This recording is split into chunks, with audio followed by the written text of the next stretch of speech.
Your phone has been secretly monitored by law enforcement for months, and you had absolutely no idea. A top privacy lawyer with over 20 years of experience is about to reveal the shocking reason why they're watching you right now. This isn't some conspiracy theory or fear-mongering. This is happening to millions of ordinary people every single day, and the legal system is designed to keep you completely in the dark about it. What you're about to discover will change how you see your phone forever. The surveillance methods being used are more advanced than most people realize, and they don't need physical access to your device to spy on everything you do. The implications of this secret monitoring go far beyond what most people understand right now. Law enforcement agencies can access your text messages, phone calls, location data, and even activate your microphone without you ever knowing. They can see who you talk to, where you go, and what you search for online. The scariest part is that they're using legal loopholes that make the surveillance completely legal in most cases. You might think this only happens to criminals or suspected terrorists, but you'd be wrong. Ordinary citizens like teachers, nurses, and small business owners are being monitored simply because they were in the wrong place at the wrong time, or because someone they know became a person of interest. Your privacy is under attack, and the law isn't protecting you. If you've noticed your phone acting strange lately, battery draining faster, getting hot for no reason, or apps running slower, drop a comment below.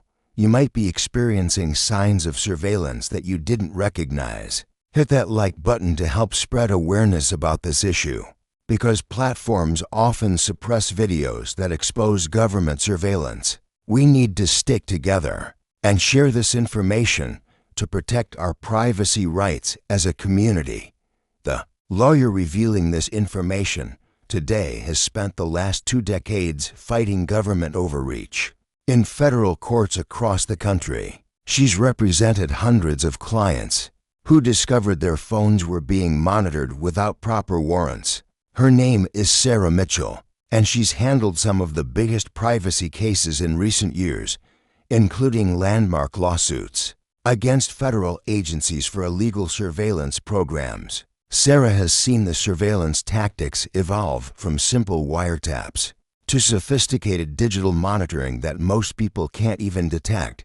She's been threatened, had her own communications monitored, and faced pressure to stop taking these cases. But she continues fighting because she believes every American deserves to know when their government is watching them. The information she's sharing today comes from actual court cases and classified documents that have been made public through legal battles. Sarah explains that law enforcement uses devices called cell tower simulators, also known as stingrays, that trick your phone into connecting to them instead of real cell towers.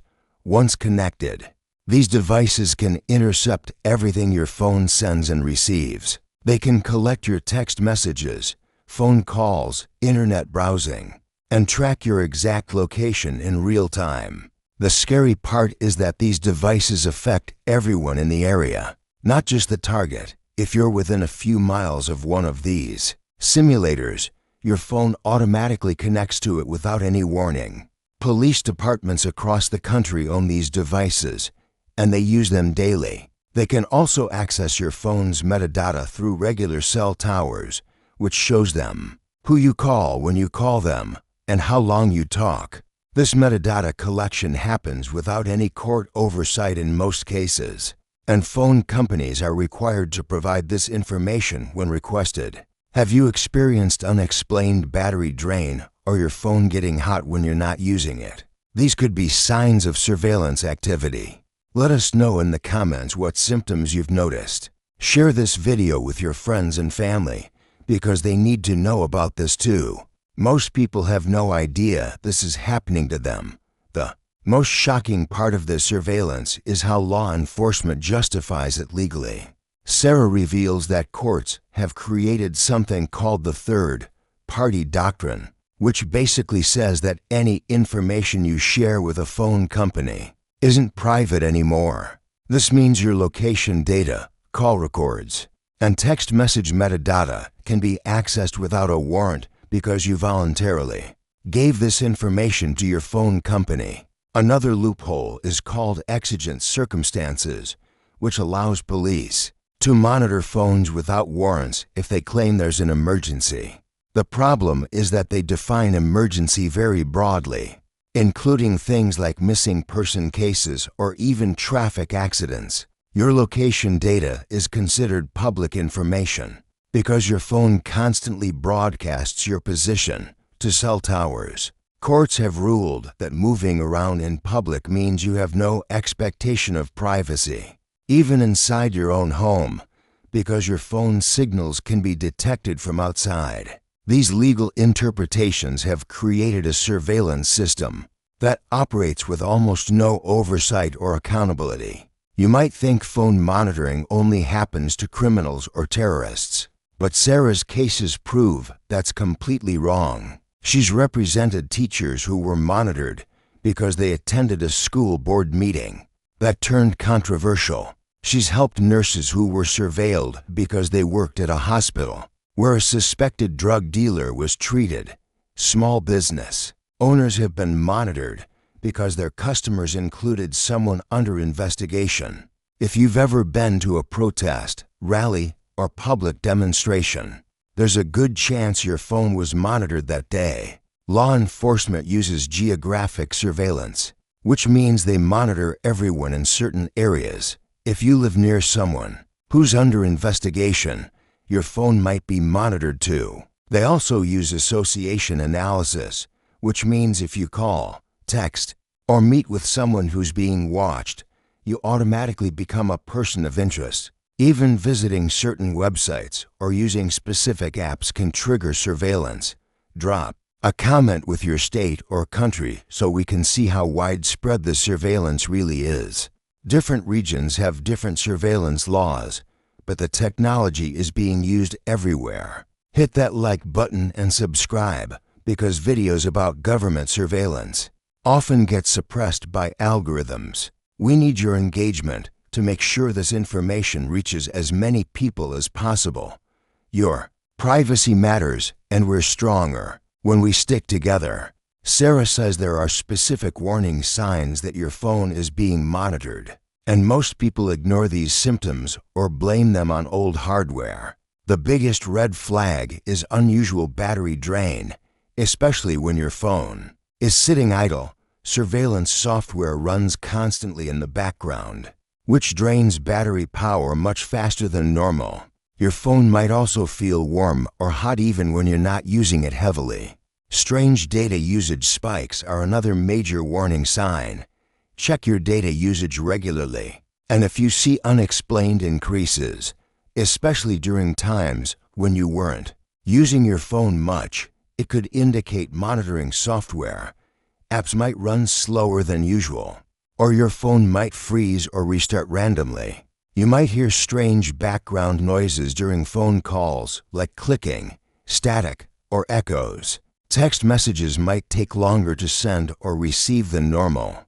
If your phone lights up or makes sounds when you're not actively using it, that's another potential sign of surveillance activity happening in the background. Sarah Mitchell discovered her own phone was being monitored 3 years ago when she was working on a high-profile government surveillance case. She noticed her battery dying twice as fast as normal and strange clicking sounds during important client calls. A digital forensics expert she hired found evidence that her phone had been compromised for over 8 months. The surveillance started right after she filed a lawsuit challenging an illegal wiretapping program. Sarah says the most disturbing part wasn't just the monitoring itself, but the intimidation that followed. She received anonymous calls warning her to drop the case. Her office was broken into twice, though nothing was stolen. Court documents she was preparing mysteriously disappeared from her computer. Despite the pressure and threats, Sarah won that case and exposed illegal surveillance affecting thousands of innocent citizens. That's when she decided to dedicate her practice to fighting government overreach. Have you ever felt like someone was listening to your private conversations? Share your experiences in the comments below. Hit that like button to support our fight for privacy rights. Subscribe and ring the notification bell so you don't miss our updates on surveillance tactics and legal developments. Together we can protect our constitutional rights through awareness and action. Sarah shares specific steps you can take right now to protect your phone from surveillance. First, turn off location services for apps that don't absolutely need them. Go to your phone settings and disable location history, which stores everywhere you've been. Use airplane mode when you're in sensitive locations or having private conversations. This completely disconnects your phone from cell towers and prevents monitoring. For secure communications, use encrypted messaging apps like Signal or Wire. But remember that metadata about when and how often you communicate can still be collected. Install a VPN, but choose one that doesn't keep logs of your activity. Many free VPNs actually sell your data, so invest in a reputable paid service. Regularly restart your phone to clear temporary surveillance software. Check your data usage weekly and investigate any unexplained spikes. Most importantly, put your phone in a Faraday bag during truly private conversations. These special pouches block all electromagnetic signals, making surveillance impossible while the phone is inside.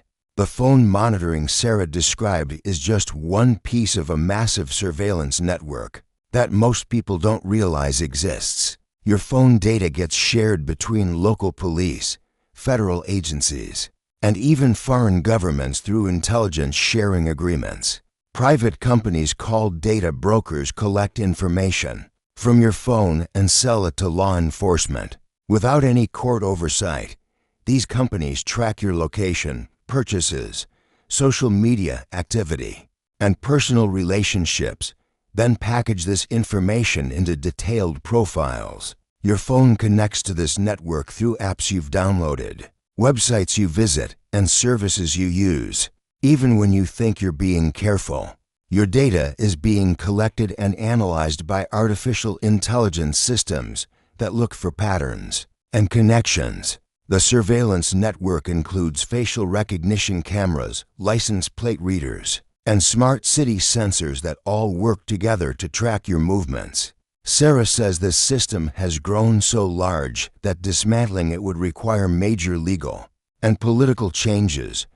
What privacy protection methods do you currently use? Let us know in the comments what's working for you and what questions you have about staying safe. Share this video with anyone who cares about their privacy, because most people have no idea how extensive the surveillance really is. Your engagement helps us fight against algorithm suppression of privacy-related content. If you discover your phone has been monitored illegally, Sarah explains you do have legal options. Though the process is challenging, document everything suspicious about your phone's behavior, including screenshots of unusual data usage, photos of overheating, and notes about strange call quality. Save this evidence because it's crucial for any legal action. Contact a privacy attorney immediately if you suspect surveillance, especially if you haven't been charged with any crime. The Fourth Amendment still protects against unreasonable searches, and courts are slowly recognizing that phone monitoring requires proper warrants. Class action lawsuits are being filed against agencies that use surveillance technology without following proper procedures. However, Sarah warns that qualified immunity often protects government officials from personal liability, making these cases difficult to win. Your best protection is prevention and awareness. Know your rights during police encounters and never consent to phone searches. Demand to see warrants and ask specific questions about the scope of any surveillance being conducted. Sarah's final warning is urgent. Surveillance powers are expanding rapidly, and your window to protect your privacy is closing. New laws being proposed would give law enforcement even broader access to digital communications. Artificial intelligence is making surveillance cheaper and more automated. meaning more people will be monitored with fewer resources. The time to act is now, before these capabilities become so normalized that fighting them becomes impossible. Start implementing protection strategies today, not tomorrow. Share this information with your family and friends because collective awareness is our strongest defense. Support organizations fighting for digital privacy rights through donations and advocacy. Contact your representatives and demand stronger privacy protections. Most importantly, never assume that you have nothing to hide, so surveillance doesn't matter. Everyone deserves privacy, and once these rights are lost, they're incredibly difficult to restore. Remember that privacy protection works best when we support each other. Share your knowledge, help others implement security measures, and stay informed about new surveillance tactics. Sarah continues fighting these battles in court, but real change requires an informed and active community. Keep checking your phone for surveillance signs, and don't ignore suspicious behavior. Your awareness and vigilance protect not just yourself, but everyone around you. Thank you for taking the time to learn about this critical issue. Together, we can defend our constitutional rights and preserve privacy for future generations. Stay safe, stay informed, and keep fighting.